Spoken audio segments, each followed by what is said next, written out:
Welcome everybody to Wednesday Night Lab. I'm Tom Zinnan. I work here at the UW-Madison Biotechnology Center. I also work for the Division of Extension, Wisconsin 4-H. And on behalf of those folks and our other co-organizers, PBS Wisconsin, the Wisconsin Alumni Association, and the UW-Madison Science Alliance, thanks again for coming to Wednesday Night at the Lab. We do this every Wednesday night, 50 times a year. Tonight is a remarkable evening. I get to introduce to you Dan Lauffer. He sent me an email a couple of months ago after a certain event on February 22nd and said he'd like to give this talk on science, politics, and school children, reflections on a special UW-Ukraine collaboration. I now get to, Dan is with the Wisconsin Fastplants and has been for 32 years. Close to that, yes. And with the Department of Plant Pathology. I now get to ask Dan 5 questions. Dan, where were you born? Bartlesville, Oklahoma. And where'd you go to high school? Bartlesville, Oklahoma. Where'd you go to undergrad and what did you study? UW-Madison, and I studied swimming, came here on a swimming scholarship, but also got a degree in conservation biology. What strokes? IM and backstroke.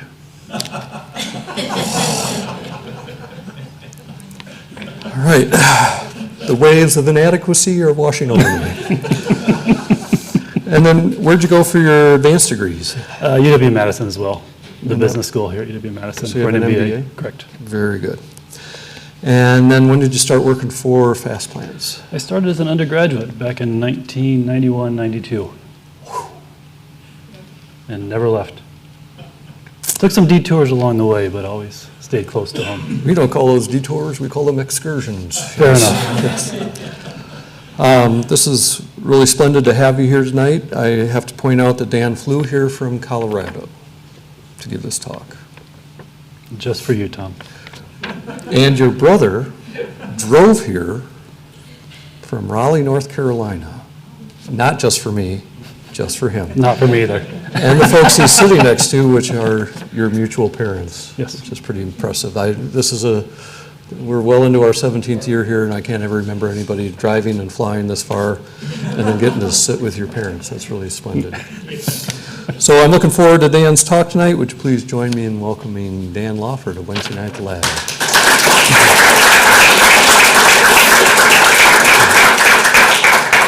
Thank you, Tom. So the Wisconsin Fastplants Program, I'm one of the co-directors. My wife, Hetty Baxter-Lauffer, is also director. And Paul Williams, many of you may know Paul Williams already from a history of talks here at Wednesday Night at the Lab as a director with us. You know, when the tragic events of Russia invading Ukraine happened back in February, it brought back a flood of memories about this project that we contributed to through the Fastplants Program and the University of Wisconsin. We are one small part of this larger project, and I'm going to present it from our perspective, and there are many perspectives of how this played out. You know, I'll say at the start, I'm not a historian, but I brought a lot of history back into it and tried to create the bigger story behind how this mission and this collaboration was a piece of it. You know, the perspectives that came into it, and I want to intertwine into this talk, were really the politics, the science, the engineering, technology, and the social connections that this project made connected to the work we did. Politically, this was a project between the United States and Ukraine.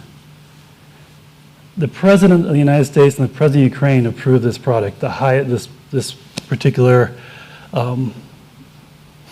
collaboration at the highest level. On a science level, this is a science experiment where there were 30 Ukrainian labs spread across Ukraine and 3 labs spread across the US doing science research for the experiments that were going on in this project. From the engineering technology perspective, there was the space shuttle, the amazing engineering work to get that shuttle up into space and the space equivalent to the experiments that were going on. And from the social level that I'll tie into this, the society was really about teachers and students we worked with. We worked with over 1,000 teachers and 100,000 students in this project that was estimated in the impact that we made between the two countries, the US and the Ukraine. To kick this off, I'm going to kick it back 25 years ago, November 19th, 1997. Space Shuttle Columbia was launching. On this flight, there were 20 different science experiments. And of that, seven of those flight experiments were using a small organism plant that was developed here at the University of Wisconsin called Wisconsin Fastplants. This science research was really looking at how plants can reproduce in space and pollination, as well as other features with plants. I mean, think about if we were going to think about long-term space travel to Mars or even set up in a station on the moon, we can't afford to take the food there. We have to be able to grow it. And so how do plants grow in microgravity? This was fundamental basic science research in 1997. There weren't answers to this. This was groundbreaking research looking at these items. You know, everything from root structures to photosynthetic tissue. What do the chloroplasts do in microgravity? Will they photosynthesize? Will we be able to produce seed? All the way down to the plant tissue and phototropisms. Just an amazing cast of research. And again, this research was being studied across 30 Ukrainian labs and 3 science labs, as well as orbiting the Earth at 17,000 miles an hour. The crew that took this up was a very diverse crew for the space shuttle. There were 4 American astronauts. There was Kevin Kriegel, the commander, Stephen Lindsay, who was the pilot, mission specialist Kapala Chawla and Winston Scott, a Japanese astronaut, Taka Doi, and then the payload specialist, Colonel Leonid Kadynyuk from the Ukraine Space Agency. On the day of this launch, November 19th at 2 o'clock in the afternoon, a warm day in Florida, there was an unusual cast of characters that were there at the VIP bleachers, just behind the iconic countdown clock that you see, the closest you can get to the shuttle launch for visitors within Kennedy Space Center. On one end of the bleachers, there were all these people in suits, talking. We figured they're the space contractors. On the other end was this group of kids just chattering and jumping around. These are 9 Ukrainian students and the president of the Junior Academy of Science, Vladimir Nazarenko, with them. In addition, there was an entourage of a press secretary and security, and they were working around the Ukrainian president, Leonid Kuchma, at the launch. In addition, there was myself and Paul Williams as part of this crowd. And one last one that stuck out to me for all of you late night Letterman viewers, David's mom was there, Dorothy. But why was this cast of characters here? Why was a Ukrainian cosmonaut on this flight? Why was Kuchma here? Well, to look at that, we got to go back and think about what was happening during this time in the politics and society. Now, the Berlin Wall fell back in 1989. The Soviet Union collapsed before 91. In 1991, the Parliament of Ukraine voted for independence, to be their own Republic of Ukraine. With that, they inherited a stockpile of nuclear warheads left over from the USSR.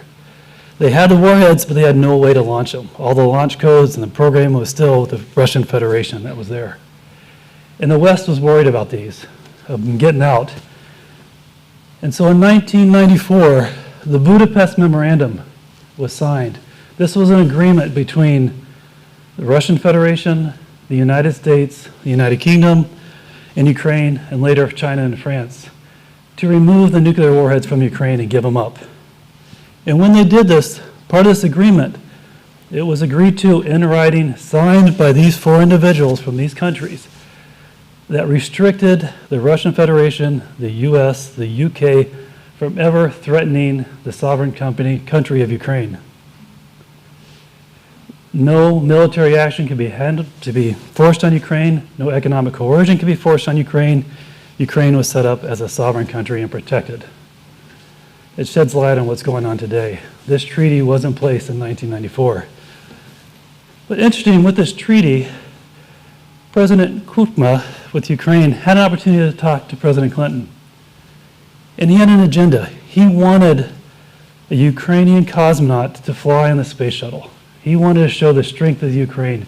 The Ukrainian cosmonauts were trained by the Russian space, but he knew they wouldn't fly on the Russian space anymore because of their independence. And so he leaned over and said, in a back channel, said we need to develop this relationship to get a cosmonaut on the shuttle. And so it happened. Kuchma convinced, and in 1995, in the spring, there was a joint resolution between Ukraine and the United States to fly a Russian cosmonaut. And this was Kadynyuk, a colonel in the Ukrainian army. Now, Kuchma had a strong space background. He actually was one of the test directors at the Valkyron, I think it is, the Cosmodrome, where the Sputnik was launched from, the Russian space launching pad in Kazakhstan. And so he knew he wanted to be in space. He also had a background with Kadeniuk. Kadeniuk was a Air Force pilot in Ukraine at this point in time. He had studied some plant biology. He worked with the Russian space on their missions with plants. And Kukma had the idea, very specific. He said, we want to do a plant-based experiment on the shuttle. And it worked out with the NASA as well. But one other piece to it, Kukma actually specifically mentioned fastplants. We want to use fastplants on the shuttle for our experiment. And so it became the collaborative Ukrainian experiment that was underway. How did Kukma know about fastplants? A new Republic of the Ukraine, a president. How did he know? I mean, fastplants were only 6 years old here in Wisconsin, or across the nation, working with teachers. Well, to come to this answer, it's a longer story. We're going to go back into the 50s. And we're going to bring in the politics, engineering, science, technology, all of these pieces into the story. Space, the final frontier, before Star Trek, it always captured the imagination, of humans over time. But what took man to space? How did we end up traveling to space? Well, it was a politics issue. In the time, it's the social issues. Back in the 1950s, the Cold War, the Russians in the US, or the Soviet Union, in the US were aligned during World War II. After World War II, they began to separate in the atomic age of the Cold War. The Russians started using rockets to move atomic weapons around. They did so off a lot of the German engineering and technology, where the US was much more grounded in long flight bombers that were crewed to drop them. And so the Russians made a quick advancement on the US, which led to the Sputnik area. When Sputnik went up in space in 1957, it surprised the US government and actually all of America. But this is because they chose one way to deliver the rockets and to deliver the missiles through rockets. At this time, Eisenhower created NASA. It wasn't to explore space, it was a defense mechanism. How do we protect ourselves from what's coming from Russia? And the space race began. One good thing for the space race, well, I'm sure there are many things, but from my perspective, is there's a huge investment in education at this time. They knew they had to increase the science education, the engineering, the technology investment of the children in the US. And so that investment came very strong. And the investment was very focused too. They wanted to create the best of the best, provide opportunities for those best students to go forward and change the world in science and technology and engineering. And in many ways, they definitely succeeded. The space race continued up until Yuri was the first person to orbit the Earth from Russia, which surprised, again, the Americans. They felt left behind. Kennedy got up and said, we're going to the moon in 1960-61, and that was a target for where to go and the investment with it. But also, it's interesting, Kennedy said, we're going to go to the moon in collaboration with the Soviet Union. But it never happened. Why didn't it happen? Well, the Cuban Missile Crisis hit, and that knocked off all collaboration of spaceflight with the Soviet Union at that time. In 1974, the SALT agreements to limit the strategic missiles, when the president of the US and Russia signed this agreement, it opened up collaboration again between the US Space Agency and the Russian Space Agency. There wasn't communication before. This was a limited field of experts working in the space, but they didn't have the political power to execute it. And so after this agreement, they did, and they were awarded the collaboration for the Soviet Soyuz capsule to link with the American capsule. This was a huge political piece. Two countries integrating in space, coming together for one reason, to partner. But the big part about this was this middle piece right here. This was the engineering to connect the two capsules. This was an engineering challenge that neither the Russians knew, or the Soviet Union knew, or the Americans, and they wanted to work together. And because of the SALT agreement allowing for the political exchange of ideas, they developed that together collaboratively, and it came out to connect this. And that piece of equipment then also was designed to allow for connections to space stations into the future. Coming off this symbolic mission in '75, there was a lot of ideas about then connecting to what was going to be the US space shuttle and having cosmonauts fly on that. But in the late '70s, early '80s, Russia invaded Afghanistan, and that came to an end as well. The politics threw that off. And through the '80s, Russia focused on their efforts in space with the Mir space station. The US focused on its efforts with the space shuttle and the tragic ending of the Space Shuttle Challenger in 1986 and overcoming that. But at the point in the 90s, it came back to a joint cooperation in space. They came back together. In 92, they signed this, and they signed an agreement where Russian cosmonauts could fly aboard the space shuttle, as well as US could go up on the Mir space station. And the agreement opened the door for US commercial purposes, which really opened up technology and satellites and that. Now back to why Kuchma talked about fastplants a long time ago in this talk. It's because of this woman here, Dr. Mary Musgrave, a plant physiologist at Louisiana State University. She focused on microgravity experiments. She had heard of fastplants back in the 80s, had a plant physiology meeting, and that kind of became her little critter to work with in her experiments. And she was able to write an experiment connected with her Russian counterparts to do a space growing of fastplants on the Mir space station, to look at growth and development. This was back in 94 and 95. This one was a mission where astronaut Michael Full took the seeds of fastplant seeds up into the shuttle, up into the Mir space station. The plants grew just like they would here on Earth, very similar to these little plants, which are fastplants.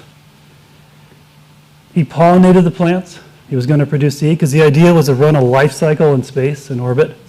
Just after pollination, just as embryogenesis was developing in these plants, the Soviet supply capsule rammed into the side of Mir. It malfunctioned. The power went out on the station. The cosmonauts and Michael Full quickly huddled in a small capsule that could return them to Earth. They didn't know if they could revive the station. The power was out. You know, they were in fear of their life. They didn't know what to do. Luckily, the power came back on. Luckily, the station survived. They were able to get back to what they were doing. And the fastplants continued to grow.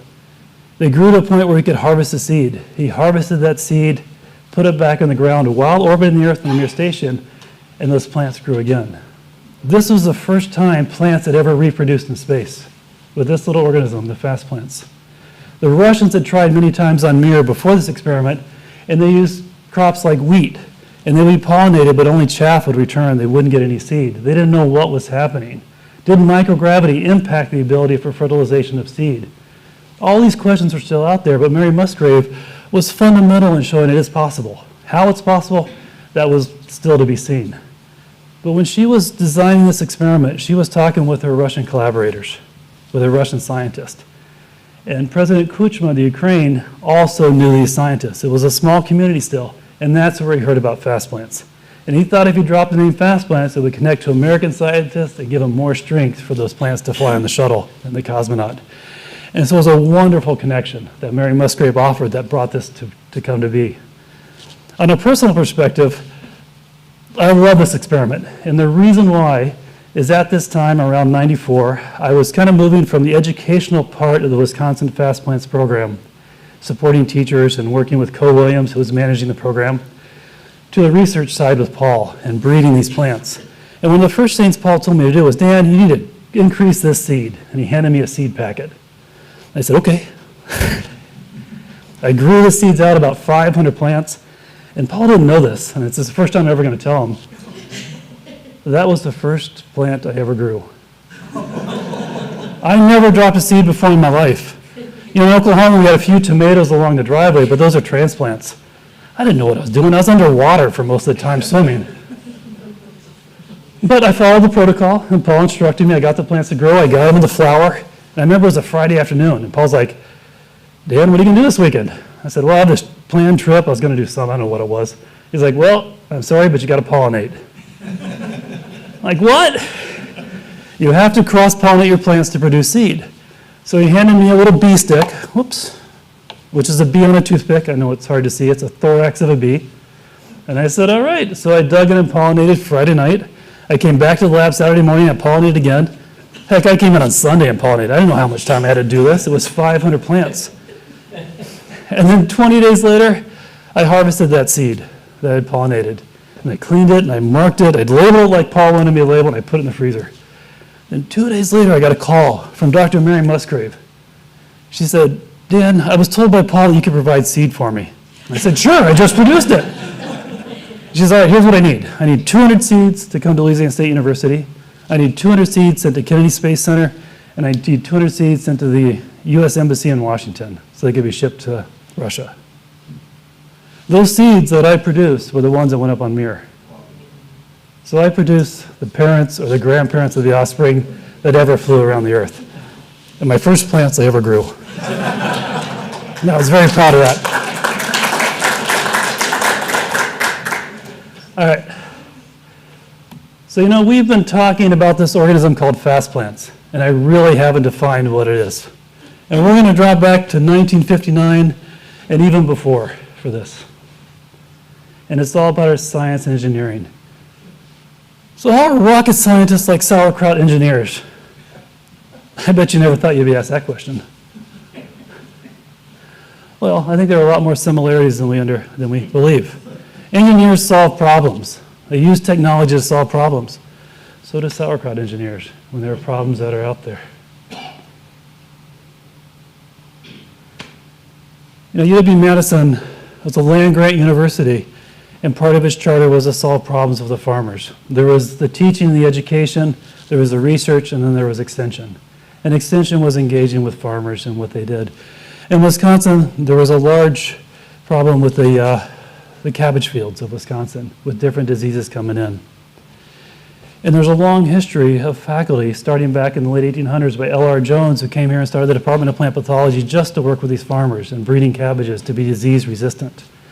That followed by several other faculty until Paul Williams arrived on the scene in 1959.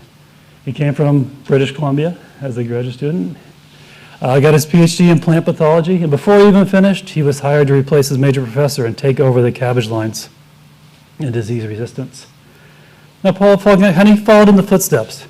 He would grow cabbage, he would breed ones that were resistant, bring in different traits, and then those cabbages would go back to researchers around the world or go directly into the fields. In about 1973, he came across something a little bit different. He had ordered seed from around the world, varieties that were closely related to the cabbage vegetables that we see today, but they're a wild species. And one in particular came from a place in India that was collected in the 1940s. Paul brought it into the Madison campus. He grew up in the fields, and he noticed this little plant went to flower instead of producing a vegetable. And he had the idea, this is the same genetic background as a cabbage, but it doesn't produce that cabbage. But where does that cabbage come from? Well, that was domesticated over thousands of years by women in villages to produce a vegetable that they could eat. But Paul went back to the source, and he began to breed the source. And he engineered a solution on how to do it. He brought it into the greenhouses, he put lights over it 24 hours a day, kept it the temperature that he wanted, and started selective breeding on these plants until he produced a plant that essentially flowered in about 14 days. This was one species called Brassica rapa, and it became a model organism, a part of a solution. Because he could do his cabbage breeding in essentially 8 generations in 1 year versus 1 generation in 2 years. He did this across rapa, but he also did it across the other 6 economically important brassica species. But it was a tool that he engineered for his own use, for his breeding program. But if any of you know Paul and how energetic he can get, quickly this tool went further. It went to the botany department and started being used in classes. It went to Jim Crow in the genetics department here, and they were using and teaching it to get people excited about it. It went home over dinner talk and convinced Co-Williams that this plant needs to go into classrooms across the country, from kindergarten through college. And so this little rapid cycling fast plant moved out into education. Co-Williams and her friend Jane Scher wrote a grant to the National Science Foundation to develop materials to support the growing of plants in classrooms. A plant that goes from seed to flower in 14 days. Every day it changes. It captures the imagination of students and teachers in growing. And they were awarded a grant to develop materials and start what's called the Wisconsin Fastplants Program, which is a science education program there to support teachers, but always founded on research. The research collection of the seed varieties that Paul bred back then and continues to breed today, or the meat of the program, the science behind it. The program, after 2 years on the grant to developing materials, wrote a dissemination grant to the National Science Foundation to disseminate the materials far and wide. They trained groups of teachers in different regions of the country, and they became the lead teachers. Those teachers trained additional teachers in those regions, and really spread across the country in 8 different regions of the U.S. But while Cole was working hard on the education component and keeping teachers in line, supporting teachers, getting this out there through commercial distributors, Paul was still breeding plants. But Paul was also some of a boundary crosser. He had one foot in the furrow with the farmers in his cabbage research days. He had the science and now the education. So he was a hot commodity in Washington, and he was always flying to Washington, as far as I can remember, for meetings on committees, planning committees for science in the future, the Academy of Sciences, national curriculum development groups. But Paul, even though he had these meetings, he always kept plants growing and breeding them and growing them. So he figured he had to take the plants with him. And so originally he took them in these old makeup cases. Remember from the 80s, the hard-shelled ones that you carry along? And he would fly with them to DC and go to his meeting and open it up when the meeting started getting boring around 10:30 in the morning. Excuse me, not boring, just a little bit slower. And he would start pollinating the plants. And he would pass it around the table. And people like Bruce Alberts, the head of the National Academies, and Donna Shalala would be at the table and they'd pollinate with them. And Paul, in his charisma, would really engage in what the plants were. Then Paul would pack them up and bring them back home. Well, this worked for a while in this case, but then the airline, Midwest Express, appeared on the market. You remember Midwest Express? They had the hot chocolate chip cookies. But more importantly, they had a direct flight from Madison to DC. No longer would Paul have to go to Detroit or Minneapolis to get to DC. But on his first flight to Midwest Express, that case didn't fit under the seat in front of him, smaller planes. What was he going to do? He had to engineer a solution, come up with a solution for this. And so Paul picked up a Rubbermaid cake pan. And before he left, any plant that was too tall to fit in that Rubbermaid cake pan was out. Only the short ones could come. And so the shortest ones traveled to Washington. The Washington bigwigs all pollinated the plants, and Paul brought them back. This happened generation after generation after generation until he came up with the Washington Shuttle stock. These plants are about half the size of the plants that were on the Mir space station. They've shrunk down in size through Paul's breeding and dwarfing genes that he was able to identify. So that's kind of a story of the Fastplants and where they were. At the same time, because of this collaboration with Russia and the Mir space station, NASA realized they were a little bit behind in how they were researching plants. They didn't have a good growth facility chamber on the shuttle, which was their major vehicle into space and space research. And so they worked with Ted Tibbetts, a faculty here in the College of Engineering, to design a plant growth chamber for the shuttle. And in connection also with a spin-off company called Orbitech, which still exists on the west side of Madison. Now, Ted Tibbetts, he had a lot of challenges. There's only so much energy that's allocated on the shuttle to experiments. There's only so much space. And he was trying to grow crops like potatoes and soybeans and wheat, large crops. How could you do this in such a small space? And there's a story that I understand it. Paul was coming back from one of his runs. Every day he would run. He's walking back from the auditorium in front of the vet school, and he ran into Ted Tibbetts. And Ted was talking to him about his challenges with space. And Ted kind of knew what was happening with the Mir space station and Mary Musgrave because it was a small community in plant research. And Ted says, this is just a challenge. We don't have enough energy. We just don't have the size. And Paul says, well, have you ever thought about engineering the plant rather than the equipment? And Paul said, I think I have something for you. And literally out of his pocket, he pulled a packet of seed of the Washington shuttle stock and said, here's a small plant that you can use to test this equipment on the shuttle. Within 2 weeks later, NASA called and said, hey, we need some more seed. This plant growth unit we've designed is going up. And this was called then Astroplants, was a basis for this. All right, so that's a little bit about Fastplants and how it initially got into space. But I want to come back to 1996 and 97. This is the time when the social aspect of this program was started. Remember I mentioned 1,000 teachers, 100,000 students doing the same research that was on the shuttle, doing simulated ground-based controls? How did that come to be? I mean, that's an amazing number. It still blows me away. Well, Mary Musgrave again, one of our main characters in this story. She called Paul one morning, early in 1996, and Paul was working on his plants. Actually, he wasn't. He was in his office, but this was a good picture for this particular slide. I think he was reading the book or something. Anyway, Mary called Paul at 11:32 a.m. Now, this timestamp is very important because at 11:40 every day, Paul went for his run. The same run that Ted Tibbetts found him on the way back. Mary called and said, Paul, we have an opportunity. I got accepted to do research, and there's a collaborative Ukrainian experiment that the President of the United States, the President of Ukraine agreed upon to do. How can we make this bigger? How can we bring teachers and students into this? This is a tremendous opportunity.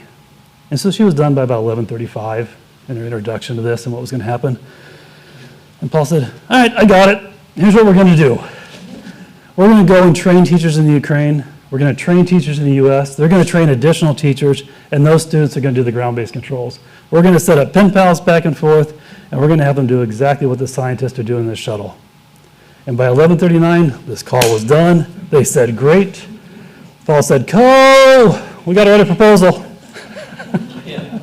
And so we wrote a proposal to NASA, and we got funded to do exactly that. And this project quickly became, on our end, QSIPs, or Teachers and Students Investigating Plants in Space. So what did we do? Paul flew to Ukraine, and he trained lead teachers at the Junior Academy of Sciences in assistance with Dr. Vladimir Nazarenko, who was also at the launch in one of those pictures early on. Those teachers went out and trained an additional 45 teachers, and each of them had 60 students. So in Ukraine, at this time, there were about 450 teachers and 27,000 students who are going to engage in these simulated ground-based controls with the cosmonaut in space, with their cosmonaut, Kadeniuk. Here in the US, the same thing happened. It's a little hard to see the red dots up there. But Cole reached out to all of our lead teachers who had worked in the dissemination grant with us, and we asked them to apply if they wanted to be involved. And she sorted all these applications and picked the best teachers, and those are the teachers we trained here in Madison. We trained them not only on fastplants, again, and what fastplants were, but fastplants in space, microgravity, issues that might impact that, and how to engage students to do the actual ground-based controls. And in the end, we had such a success with our first lead teacher workshop, we actually added a second one, an additional 20 teachers. But these teachers went out and trained other teachers, and the numbers quickly compounded. So we had about 520 teachers and 39,000 directly trained by us, and the next level down, next tier down, to do the ground-based controls. At the same time, we had to come up with instructional materials. So we wrote manuals on how to grow the plants and what the experiment was in space. What were the astronauts and the cosmonauts doing? It was translated into Ukraine. NASA printed 65,000 copies of this, and they distributed across their 78 NASA resource centers and went to 8 or 10 national conferences for science teachers to distribute them. I remember one, a National Science Teachers Convention, I think it was in New Orleans. Paul and I handed out maybe 5,000 of these books, and people interested in connecting with this experiment in space. Engineering wasn't outside of this either. We had to come up with a growing system that was very similar to what was found on the shuttle, the plant growth chamber. And Paul, if you know Paul, he has bottle biology. Everything comes out with other materials and how to use to grow things. In fact, Paul grew these plants for me before I came from Colorado. They're grown in test tube caps or bottle caps, whatever he can find to use. We found that desk organizers, pencil trays, were the perfect size. And plexiglass inlaid to the glass that was around the chambers to keep the oxygen levels for the plants in the shuttle correct. And then the ubiquitous film can, back in the 90s, was the choice for planting unit for fastplants for this experiment. So every classroom developed their own materials or built their own materials. We gave them examples on how to do it, where to source the stuff, and they built these for the ground-based controls. So here we are back in 1997. We were back at this launch. The mission is going to start. The plants are going to go up. The students are going to go to the plants. They're going to do what the astronauts and the cosmonauts are doing on the shuttle in Ukraine and in the United States. This group of students that was all giggly on the side, it's a fascinating story of how they got there. They competed in Ukraine Science Fair, the National Science Fair. They didn't know what they were going to win, but they worked hard and they won awards. And the award for that was a free trip to the United States to meet the President Kuchma, to come and watch the launch, their cosmonaut going into space, and probably more importantly for them, 3 days at Disneyland. But they were there. Vladimir Nazarenko was their head chaperone they brought with them. In addition, at this launch, That's Vladimir, a big collaborator in this project. In addition to this launch, I mentioned Dorothy was there, David Letterman's mom. Well, in truth, she had nothing to do with Q or the project. It was just fun to see her there. She had brought students from the Indianapolis School of Deaf and Impaired Vision so they could experience what a launch would be like. This was a warm November afternoon, 2 o'clock in the afternoon, when that rocket went off. The light from that spark, the thrust, you could feel 5 miles away as it came across. And I just applaud David Letterman's mom, Dorothy, in bringing those students to the experience that they had and put her in this production, this presentation for that. But during this launch, Paul came up to me just before, and I had this brand new camera that my dad had bought for me as a graduation present from college. And Paul's like, put the camera away. There'll be plenty of good pictures. Experience this for what it is. And so I took a device, and it was amazing. Just to immerse yourself in this shuttle going up and the strength and the power of that engineering and what it did. But more fun was to look around and see the expression on the students' faces, just the awe. Or even on the president of Ukraine, the awe in his face, everybody. It was an amazing experience that I will never forget. And so the shuttle's up, and the tending and planting and pollinating of microgravity occurred. Leonid Kuchnek pollinated the plants in space. He was trained by Mary Musgrave to do it well, using a bee stick, the same bee stick that Paul maybe used to pollinate those 500 plants over the weekend. And the ground-based controls were happening in Ukraine and also in the US. Students of all ages. You had elementary school students in Ukraine doing this. You had elementary school students in the US, college students doing it. It didn't matter. The manual was written so that any teacher could utilize it with their students and engage in it. One of the highlights of the flight was NASA allowed us to do a connect downlink. So when the shuttle flew over Houston, students in Texas went down to the Johnson Space Facility and talked to the astronauts. When it flew over the Kennedy Space Center, students in Florida went there and talked to the astronauts. When it flew over Kyiv, students went and talked to the astronauts and asked questions and had a dialogue. And these weren't short. These are 45-minute, an hour-long series of questions. Some of the questions were very biology-based. For instance, one student, I believe, was from Florida, asked, my plants, as I watch them grow, the flowers come up and they spiral around the stem, and they come up several a day. Does this happen in space? We didn't know. Well, Leonid answered the question and said, yes, our plants are doing the same thing. And he did it in his native voice. He did it in Ukraine with the proper translators. Other questions came down to the tools they were using, the technology. The bee stick. One very frustrated student in Houston was like, my bee stick keeps falling off my toothpick. It's frustrating. What do you do in space when it falls off?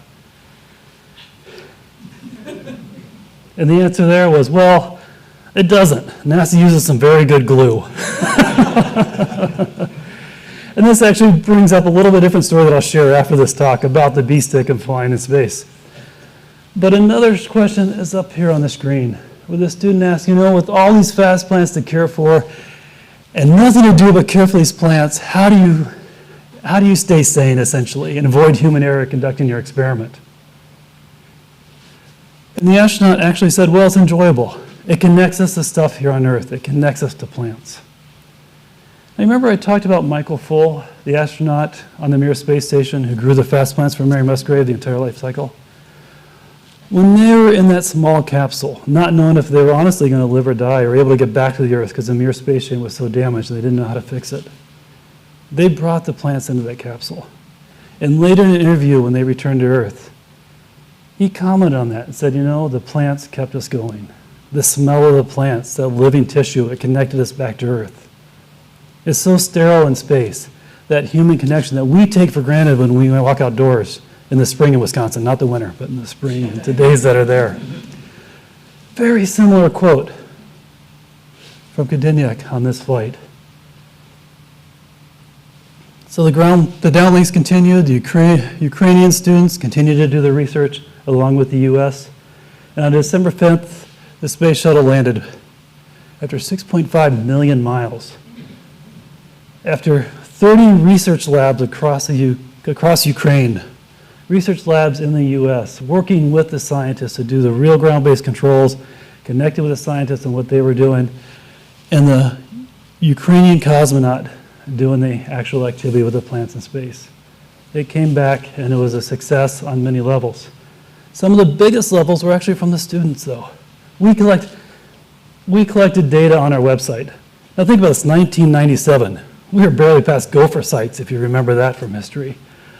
But Paul came in to the office where myself and a colleague of mine, Christy Roden, working with us, and said, guys, if we're going to do this data collection with teachers around the world, we need a website that can accept data. Students have to go to a website and enter it. And we're like, all right, we'll figure this out. And we did. We set up a place where they could enter the data, different data they took. This is just one about the height of the fast plants, measured by students every day when they were growing. The one on the left is the US height. It was 46 millimeters on average. The ones on the right was data from Ukraine, 104 millimeters on average. And when we published this data, after we put it all together, of course we got about 100 emails from teachers and students saying, what's going on? Answer our question. How did this happen? And Paul says, that's a great question. What happened? And we put it back on them. And there was a teacher in Cocoa Beach, Florida, and his students, and they developed a pen-pal relationship because they connected during the lunch. They continued to talk about this, what was going on with this data. And Paul and I had our ideas, we thought about it, but they actually probably came up with a plausible hypothesis that the plants grown in Ukraine were grown under less powerful lights, and the lights were turned out at night. So these plants actually ideolated, and they grew a little bit taller, and that was reflected in the data. But it wasn't us who worked with the plants to tell the students what happened. It was their collaboration, their problem solving. They're looking at technology they used compared to the biology that was an experiment. Tremendous learning. And that was one of the richest things that we got out of this experiment. Well, many rich things out of this experiment. Kadeniuk, as Paul said, flippantly, but it's probably true. He went up a colonel and came back a general. He became a national hero of Ukraine. There was a stamp created for him. There was commemorative, thank you, exactly. Financial dollars that you can still buy today if you want to. He quickly became an advisor to Ukrainian presidents after this flight, and also he served in parliament, and unfortunately died early, but an amazing, amazing individual. Now, Peggy Henson was a teacher in Dallas, Texas, and she encouraged her students to take the Q project that they did to the Texas State Science Fair, and they won first prize. And their award was to meet the governor of Texas, Rick Perry. Now this audience, no, I'm not going to say anything. The students taught Perry a lot of science that day. I don't know if it stuck. So Q was a huge success for NASA, for us, for the students, for the teachers. After Q, there were many more collaborations with Ukraine. The next up was called Seeds 2. This was a tomatoes in space, where tomatoes flew up on the shuttle, they put it outside the shuttle, they brought it back and distributed the seeds, and teachers and students grew the plants up and communicated what was happening. In addition, there was an International Water Institute where a teacher who worked in the QSIPS project wanted to use fastplants as a bioassay to test the water quality in the different regions of Ukraine because they suspected that some of them were very much poisoned with chemicals. And so fastplants became a bioassay. And science educators from NASA took fastplants over and again trained teachers on how to use them. It wasn't collected directly to space, but it was still building on this network that we had with the Junior Academy of Sciences and teachers in Ukraine. There was Q Steps. This was a collaborative student exchange program between teachers in Florida and Ukraine. They would come back and forth and share research and projects they were working on. That doubled up. And other projects, and then down to the brassicas and butterflies. This was a project that we initiated here at the University of Wisconsin. We developed a model system using the fastplants and the cabbage white butterfly, a natural predator to these plants in the wild, and also a pollinator. NASA thought this would be cool to fly the butterflies and the fastplants on the shuttle. And as this began to develop, there were workshops held in Crimea to support Ukrainian teachers to do this experiment. Unfortunately, in 2003, the Space Shuttle Columbia blew up over Houston upon reentry. And at that time, we also lost a mission specialist from from the Q project, Kapala Chala. She passed away in that, unfortunately, tragedy. But this really expanded the outreach, all based on this little plant. So where are we today? You know, the science, the politics, engineering, technology coming together in this story, you know, it comes down to people. One of the teachers that was involved in the Q project, one of the ones from Florida, reached out to us about a month ago and said, hey, have you guys heard anything? How's Dr. Nazarenko? How's our teachers? Do you know? We didn't know. We didn't know what was going on. But he went on to share with me his feeling of this project and how it was transformative for him and his students.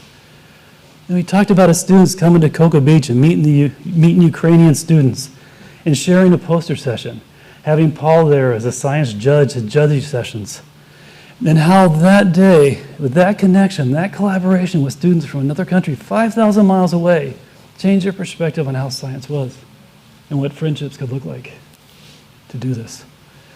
Kim Mills' students, he said that several of them contacted him directly saying, do you know anything about the teachers or our pen pals in Ukraine? Again, he did not either. So the Fastplants Program, you know, this program started in 1987, 35 years of working with teachers, supporting scientists to use this organism developed by Paul Williams. I would say the Collaborative Ukrainian experiment was one of the highlights, at least for me, and overall in the project, because it taught us that not like the Sputnik area, where science education was really about replacing the best scientists. We have to create the best scientists, take those that are naturally gifted and encourage them. More importantly, it was about supporting education and scientific literacy across the entire population, and use a model organism, use a plant to do this. Teaching the nature of science, but not just the biology, including social and political context. Understand how this comes together and influences scientific work. Understand the culture behind what you're looking at. You know, providing opportunities for learners to think critically about socio-scientific and environmental issues. Be able to say, based on the science, this is what happens, not based on opinion, if we're going to be a culturally literate society. So most of the work that the program has done lately has really been about building these together. Not just the biology, but the social context of why you're studying this. Why does this plant make sense as a model organism for this environmental issue? And building that into curriculums with school districts across the country in college labs. This is a responsibility that we take very heavily, and the University of Wisconsin does as well.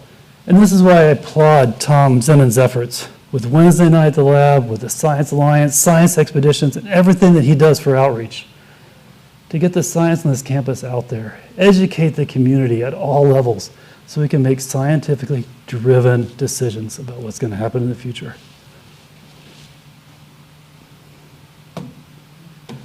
On a personal note, I mean, this experiment, actually more now as I go back through it 25 years later, it really had a huge impact and a personal impact. To know that we were involved in something like this. Yes, we were a small piece, but our small piece had a major impact on many, many lives.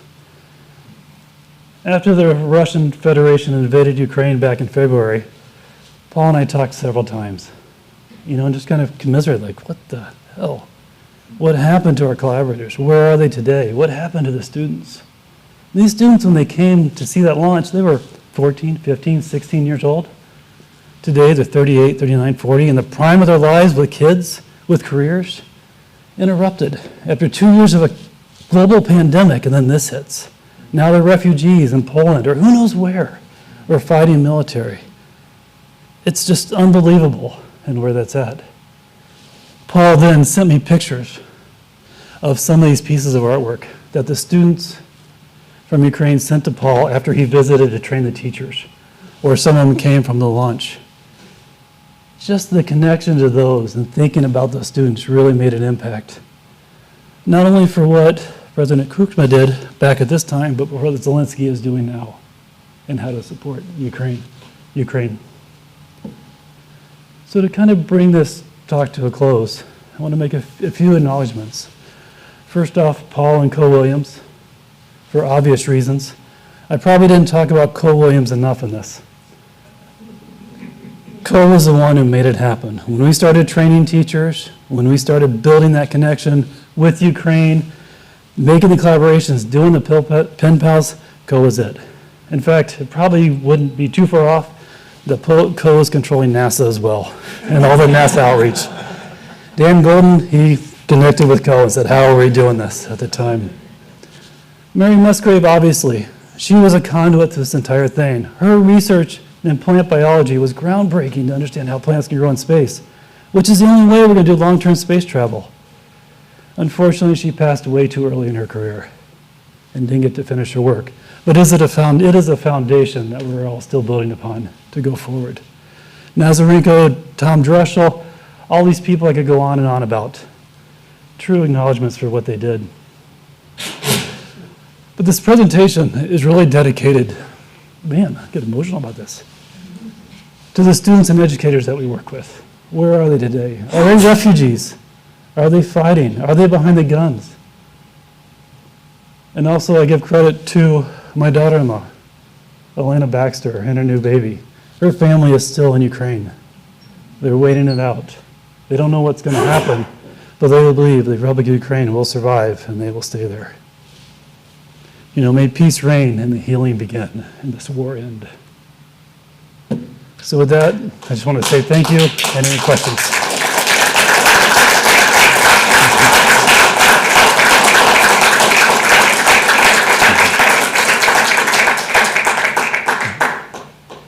If there are any questions, and I do want to invite Paul up here to say a few words and share, if you would like to. You have to? Yes, you better. Well, this is a very dangerous thing to give a professor the podium. Even more dangerous is to give him a microphone. Here you go.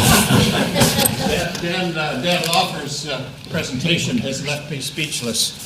And all I can do is say thank you, Dan, for many new revelations. But Dan did ask me, Tom, you hold this for me. See, this is a former student, too, in plant pathology, so we're really a pretty cozy family, right? Yep. By the way, that's wonderful to see. Some things that you might find interesting, real tangibles. And these are some of the presents that the students from Kiev brought me from there at the launch. It's artwork. And anybody interested, this is some beautiful artwork.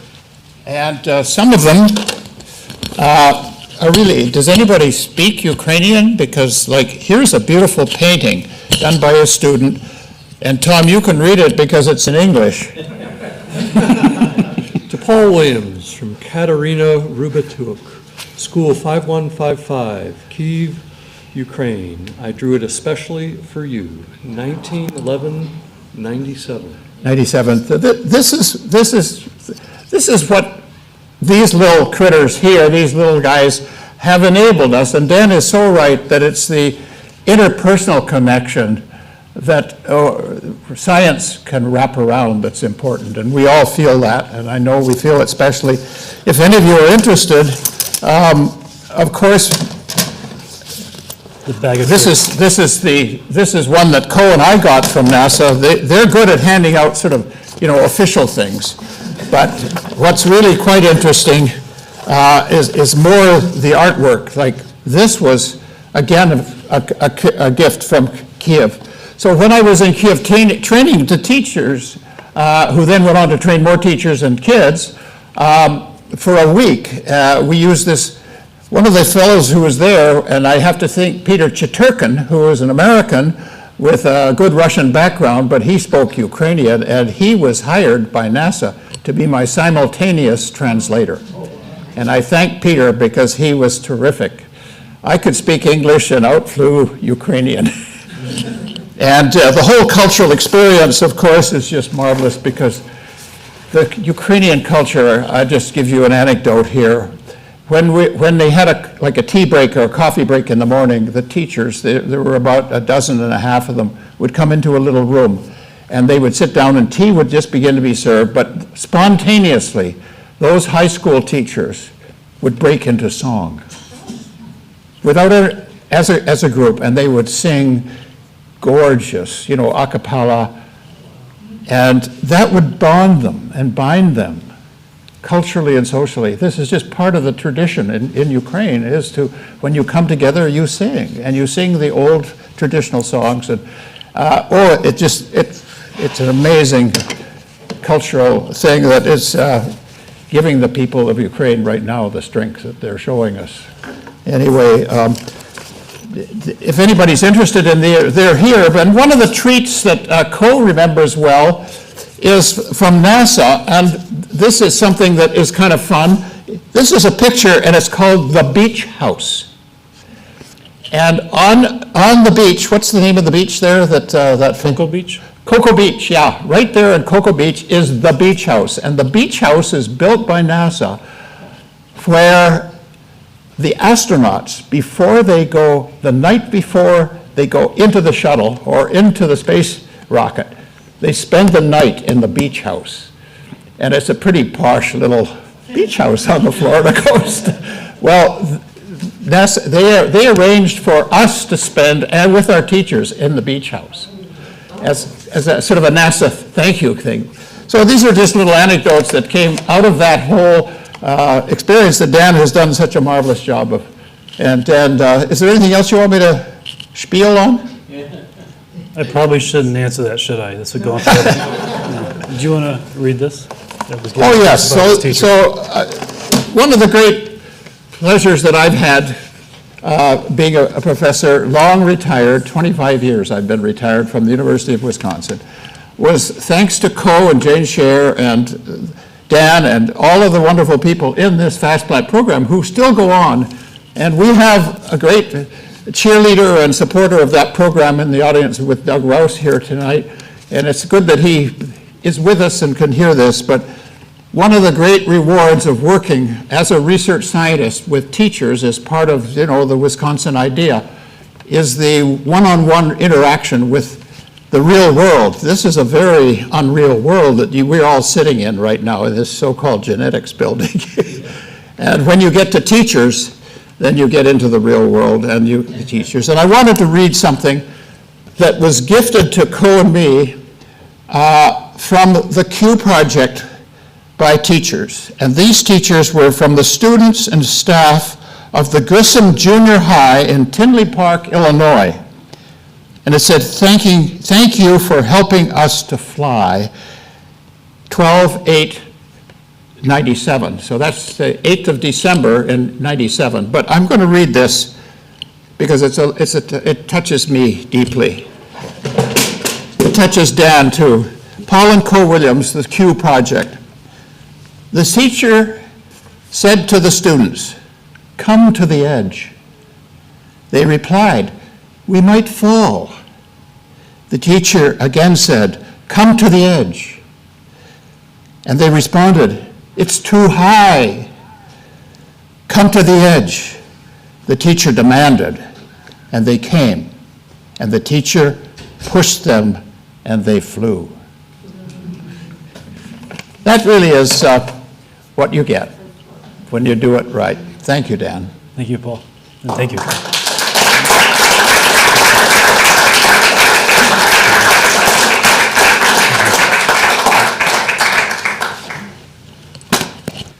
Any other questions that Paul can answer? Oh, thank you. Oops. Yes, sir.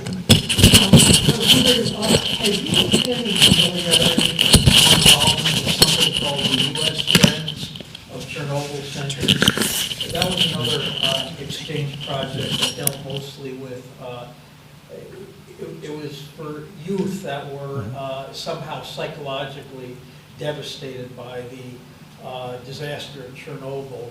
It was active in Madison for many years. I don't know what became of it. But Sure. I was wondering if you had any involvement with them. No, we don't. I mean, it sounds like a wonderful project, but no, it's not one that we've crossed paths on. On that.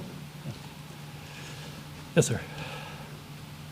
So, I just wondered whether you have any idea how many teachers and students are involved with the Fastplant program now? You know, that's a good question. We have estimates. Over the 35 years of this program, training teachers and working with teachers and students, conservatively, you could say 15 million students have been impacted. I've grown these plants in the classroom, whether it's at kindergarten all the way through college or on the space shuttle. It is. It is the longest running educational project funded by the National Science Foundation in the history of the Science Foundation. Most of those grants run for 3 to 5 years. After that, it's a great project, a great program, but they fizzle out. There's not that sustained piece.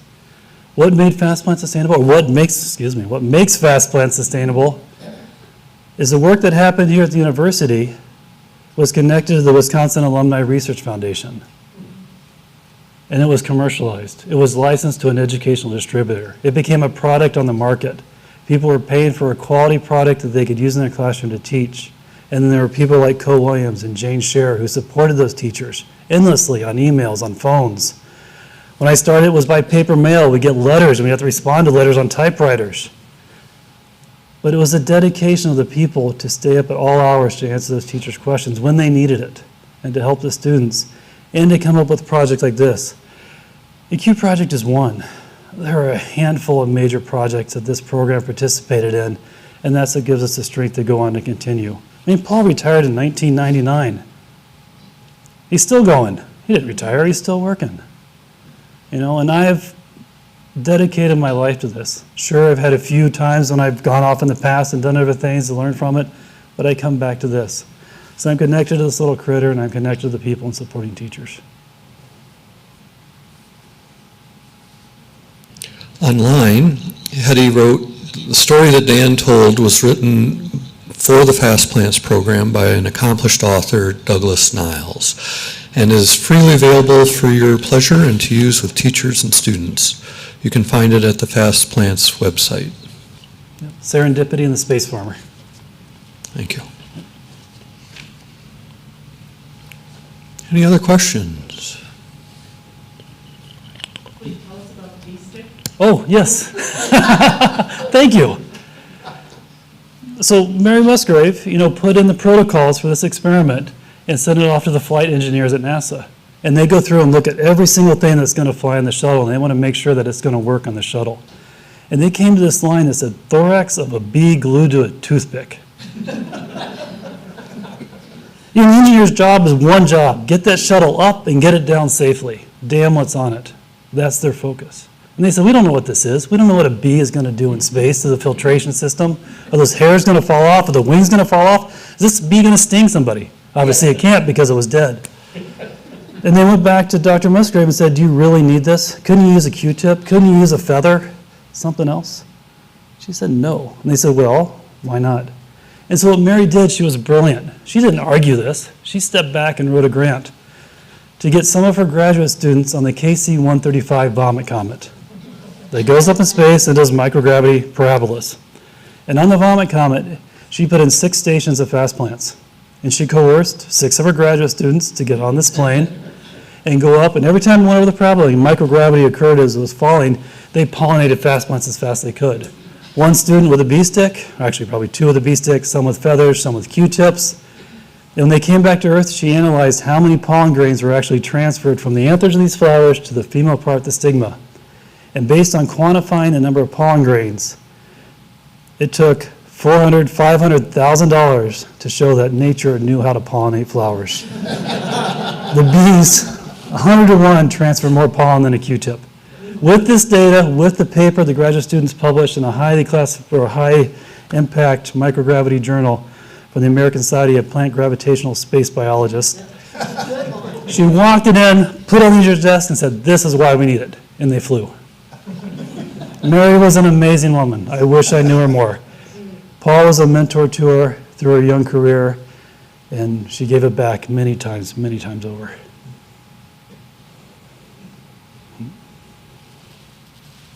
Any other question? Yeah. I have another question. You're out of question. With the frontiers of this Fastplant program, what do you see in that in terms of research and education? Another very good question. You know, I just came back from the National Science Teachers Convention in Houston, Texas. It was the first one they've had since the pandemic. You know, normally it's between 10 and 18,000 teachers coming together to learn about new innovations across the disciplines of science. And I was talking to a lot of the teachers there, and they're finding that there's a resurgence in plant education. Whether it's from the pandemic and people growing or people cooking or whatever else, they feel like there's a resurgence getting organisms back in the classroom, which is good. To get hands-on experience, to know a plant, to grow a plant, to appreciate what plants do, to appreciate what the astronauts had when they engaged with plants here on Earth. So I think there will be a resurgence in plant education and using these organisms. On the research level, there's been a big push over the last 20 years to go genetics or genomics, thank you, genomics. Bring it down to the gene. What is the genotype of this? How do the genes interact? The CRISPR, you know, you've heard this in the news. What these plants offer is phenotypic variation, the variation of how plants look. And there's a lot of variation in these plants that Paul continues to breed and I continue to breed. And I think these will come back as well as real plants working in research that bridge the gap between genomics and living biology. Yes, Walt? When this crazy war is over and Ukraine emerges as the country it once was, are there plans to then use Fastplants to rejuvenate the educational system in Ukraine? That is a wonderful dream. I hope it's something that may come to fruition. Currently, there are no plans. You know, I've got to wait and see. But that would be amazing. Yeah. I'm sorry, Co, did you have something to add? I just said Yeah. it could be done. It could be done. It could be done. The right grant, the right support, it could be done. And it might be something really worth looking into. Thank you, Walt. Yes? So there's some obvious reasons to think about these plants for sustainability. Has that, have you been approaching that subject, or could these plants, because climate change is going to make growing seasons different, Yes. water is going to be less for sure, Right. and warmer environments. Is anybody, maybe not here, but is anybody using these plants or lookalikes and other plants that are used for food production? Sure. So these plants are kind of a lab rat. They're a model organism for using in labs and research. They don't do well outside. You know, there's not a lot of food value to them. You know, but they are the same species as, well, they're Brassica rapa, which is canola oil, you know, which is the crops across Canada. And so these are used by many seed companies as research tools for breeding canola that's going to survive higher temperatures. Cabbage, turnips, bok choy, all the vegetables out there. In Paul's breeding program, he was able to take the 6 major economic species of brassica and provide rapid cycling varieties for researchers around the world. So they're not being used directly out in the real world, but they're used for research to look at how model organisms work, and the ones that are the same relatives, they're able to transfer some of those genes to them.